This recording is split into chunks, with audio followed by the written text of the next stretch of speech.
ध्यान लाना चाहूंगा कि हमारा क्षेत्र है, पहाड़ी क्षेत्र है, बिलावर।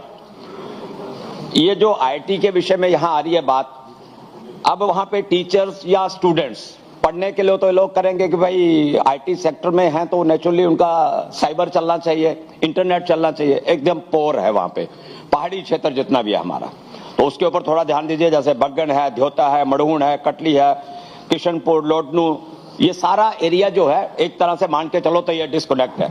मंत्री जी आप हंसेंगे लेकिन थोड़ा ध्यान देंगे तो अच्छा रहेगा, मुझे लगेगा। यहां तक जॉब रिजर्वेशन की बात आ रही है तो मैं कहना चाहूंगा कि लोकल आईटी सेक्टर को आप इसमें थोड़ा सा ध्यान देंगे। पहाड़ी क्षेत्र के बच्चे हैं तो वो भी थोड़ा सा शहर के साथ कॉम्पीट कर पाएंगे, तो उसके ऊपर थोड़ा ध्यान दीजिए। सारा एरिया पहाड़ी है वो। और मैं एक और इसमें सरकार से कहना चाहूंगा कि क्यों ना हम लोग बिजनेस प्रोसेस आउटसोर्सिंग जो प्रोग्राम है वीपीओ, इस मॉड्यूल के ऊपर हम लोग चलें। हमारे वहां पे एक किसी प्राइवेट ने खोला हुआ है, अगर सरकार भी इसके ऊपर ध्यान देगी तो मैं कह सकता हूं कि ये काफी अच्छे ढंग से फ्लोरिश होगा, क्योंकि एक खुला है, बच्चे बड़े अच्छे ढंग से वहां पे जा रहे हैं। आप उस पर ध्यान देंगे तो ये आपके लिए एक नई मिसाल बनेगी। यहां तक एस्टैब्लिशमेंट ऑफ आईटी सेल की स्किल्स सेंटर की बात आ रही है। हमारा क्षेत्र है, पढ़े लिखे बच्चे हैं, लेकिन कोई ऐसा स्किल सेंटर नहीं है कि यहां पे वो अपना कुछ समय वहां पे लगा पाए और अपने आप को मजबूत कर पाए।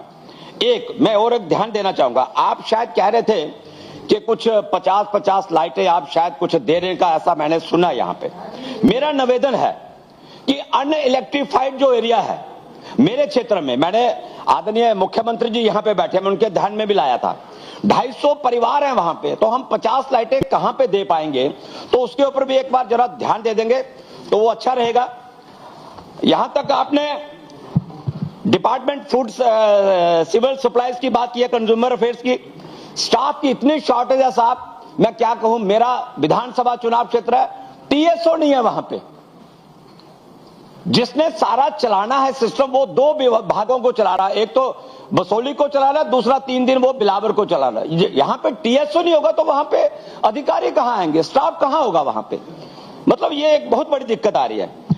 एक जो प्रमुखता के साथ जो पूरे इस हाउस का कंसर्न है, पूरे हाउस का, कि राशन कार्ड उसकी बाइफिकेशन का आप क्या कर रहे हैं। जिस तरफ भी हम जाते हैं, अब एक परिवार है, 3-3 बच्चे, 4-4 बच्चे उनके हो गए हैं, बड़े हो गए हैं, लेकिन राशन बस वहीं पे एक स्थान पे खड़ा है। अब पीएमएवाई की स्कीम है तो लाभ नहीं मिल पा रहा मेरे गरीब लोगों को, इसके ऊपर थोड़ा ध्यान देना होगा। दूसरा मैं एक और कहना चाहूंगा, एक आपका जो राशन 50 किलो बैग का जाता है साहब, उसमें 40 से 44 किलो का वेट होता है, वो 6 किलो और 4 किलो कौन खाता है, इसके ऊपर ध्यान देने की आवश्यकता है। एक भारत सरकार ने, आदरणीय प्रधानमंत्री जी ने जो एक पीएम पोषण मिड डे स्कीम जो लॉन्च की हुई है, उसमें भारत सरकार का जो चावल के विषय में खासकर है, आप मोटा अनाज देते हैं बच्चों को खाने के लिए, लेकिन उसमें जो है वो FAQ ग्रेड का चावल आता है, लेकिन वो प्रोवाइड नहीं होता साहब। इसके ऊपर आपको थोड़ा ध्यान देना होगा। यहां तक आपका ट्रांसपोर्ट विभाग है। अब आपने बड़ी बार मुझे कहा कि रामकोट मेरे पूर्वज वहां पर रहे हैं, 65 और 71 की जब वार हुई थी तो उस समय कुछ लोग वहां पे रहे थे। अब पता नहीं कब करेंगे। मैं कहना चाहूंगा कि बाबा माता से लेके सुकराला माता तक एक ई बस का प्रबंध करिए और लोकल में वहां पे बसें चलाइए। रामकोट से बिलावर, बिलावर से रामकोट, ये लोकल ई बसेस आपकी चलनी चाहिए। प्लेन एरिया वो वाला रोड जो हाईवे है वो, उसके ऊपर ध्यान। मैं चाहूंगा कि बिलावर, जालाचक, कठुआ से भी एक गाड़ी आपकी ई बस चलनी चाहिए। दूसरा, ARTO ऑफिस, बहुत बड़ा डिस्ट्रिक्ट है हमारा कठुआ, पहाड़ी क्षेत्र, बिलावर, बसोली, बनी का।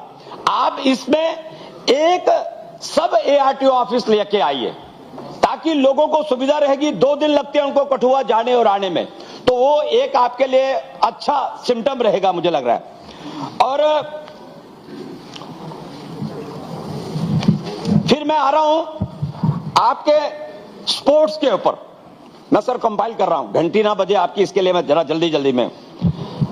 यहां तक स्पोर्ट्स के विषय में प्लेग्राउंड्स हम डिमांड कर रहे हैं कब से अब यहां पे विषय आया कि बच्चे ड्रग्स की तरफ निकल रहे हैं। अगर उनको बचाना, मैं चाहूंगा कि खेल विभाग के अंदर खेलो इंडिया के माध्यम से हम उनको कहीं ना कहीं चेक और कंट्रोल लगा सकते हैं, लेकिन नहीं ध्यान है उस तरफ। हम कहेंगे कि उनके लिए सेंटर बनाएं, ये करें, लेकिन उसके लिए खेलों की तरफ ध्यान दीजिए।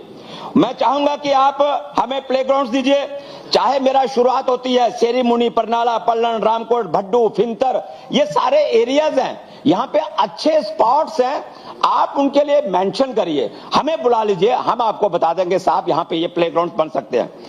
आपने एक इंडोर स्टेडियम पुराना हमारा बिलावर में बना है, लेकिन इतनी जर्जर हालत उस इंडोर स्टेडियम की हो गई है, पानी बाहर कम और अंदर ज्यादा टपकता है, वो देखना पड़ेगा। आपने वहां पे जेंट सेट लगवाए हैं, जेंट सेट आपके एक तरह से मानो तो सफेद हाथी बन गए हैं। एक बार सिंगल टाइम वो कभी जेंट सेट आपका चला नहीं। लोग बच्चे वहां पे जाते हैं अंधेरे में अपना प्ले का या जो भी खेल उसमें रखते हैं, ये ध्यान देने वाली बात है उसमें।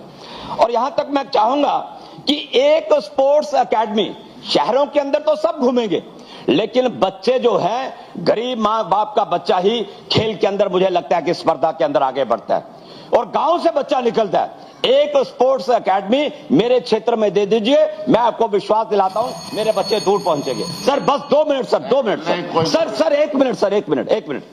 मैं इसमें और कहना चाहूंगा कि रहबरे खेल, इनका भी कुछ सोच लीजिए, बेचारों का, इनका भी भविष्य निखर रहा है।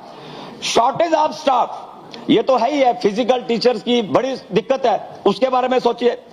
और देखिए मैं आपको बता दूं, मेरे क्षेत्र से, मेरे एरिया से, बनी और ये बिलावर से बच्चे पढ़कर, हमारा फेंसिंग का इतना अच्छा कोच है। बिलावर के अंदर आपने इंडोर स्टेडियम बनाया, लेकिन वहां पे कोच कोई नहीं है।